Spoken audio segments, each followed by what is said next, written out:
Hello, happy Tuesday. We're here for chapter 2 of Freckle Juice by Judy Blume.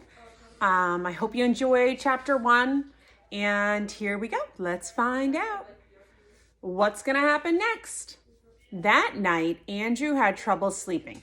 He kept thinking about Freckle Juice. Maybe the reason no one in his family had freckles was because no one knew the secret recipe. If they never even heard of Freckle Juice, then how could they have any freckles, it figured. Andrew didn't like the idea of paying Sharon for anything. And 50 cents was a lot of money. It was 5 whole weeks of allowance. But he decided that if Sharon's recipe didn't work, he'd ask for his money back. It was that easy. The next morning, Andrew turned the combination of his safe bank to just the right numbers. 4 on top and 0 on the bottom. He took out 5 dimes. Hey, 5 dimes. How much is 5 dimes worth? Come here, Power. How much is 5 dimes worth? He wrapped them in a tissue and stuffed the whole thing in his pocket. He didn't have time to wash his ears or neck or anything. He wanted to see Sharon before the last bell rang. Bye, Mom, Andrew called. Andrew Marcus, wait a minute. His mother hurried over to him. She almost tripped on her long bathrobe. The curlers in her hair scratched Andrew's face as she checked his ears and neck. Please, Mom, can't we skip it just once? Andrew begged. Mrs. Marcus stepped away from Andrew. She pointed a finger at him. Okay, she said, I'll let you go this one time, but tomorrow I'm looking again. And Andrew, zip up your pants. Andrew looked down. Zippers were a pain. This afternoon, when you come home, I'll be next door. Mrs. Burrows invited me over to play cards. You come get the key from me, okay? Sure, Mom. Okay. Andrew raced to school. He could hardly wait to see the secret recipe. First, he'd look at it, and if it didn't seem any good, he just wouldn't pay. Sharon was already at her desk when Andrew arrived. He went right over to her. Did you bring it? He asked. Bring what? Sharon opened her eyes real wide. You know what? The secret recipe for Freckle Juice. Oh, that? I have it right here. Sharon patted her pocket. Well, let's see it. Do you have the 50 cents? Sharon asked. Sure, right here. Andrew patted his pocket. I'm not going to show it to you until you pay, Sharon said. Andrew shook his head. Oh, no. First, I want to see it. Sorry, Andrew, a deal's a deal. Sharon opened a book and pretended to read. Andrew Marcus, Miss Kelly said, will you please sit down? The second bell just rang. This morning we'll begin with arithmetic. What's arithmetic? Another word for? Yes, math.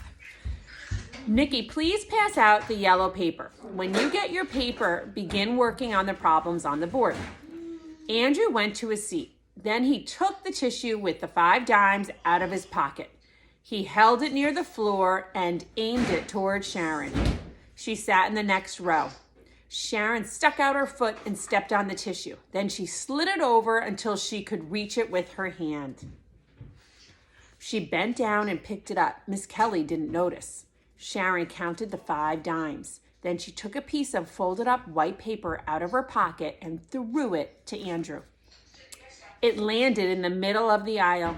Andrew leaned way over to pick it up, but he almost lost his balance. And then he fell off his chair. Look at that. Everyone laughed except Andrew and Miss Kelly. Miss Kelly sighed. Oh, Andrew, what are you up to now? Bring me that note, please. Andrew picked up the secret recipe. He didn't even have a chance to see it. It wasn't even fair. It cost him 50 cents for nothing. He handed it to Miss Kelly. She read it. Then she looked up at him. Andrew, you may have this back at 3 o'clock. She put it in her desk. I don't want this to happen again. Do you understand? Yes, Miss Kelly, Andrew mumbled. Good. Now let's get that arithmetic done. Miss Kelly wasn't bad, Andrew decided.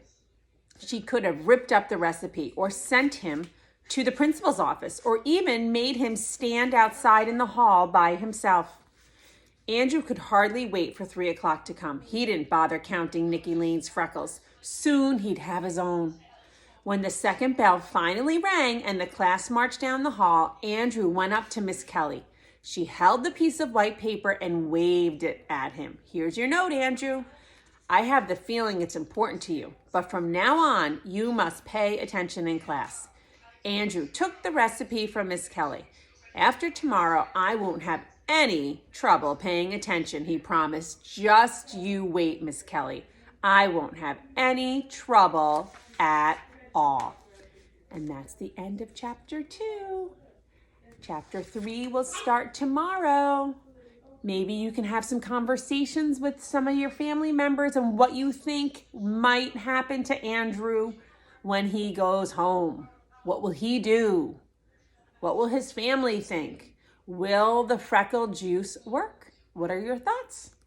Take care, everyone. Bye.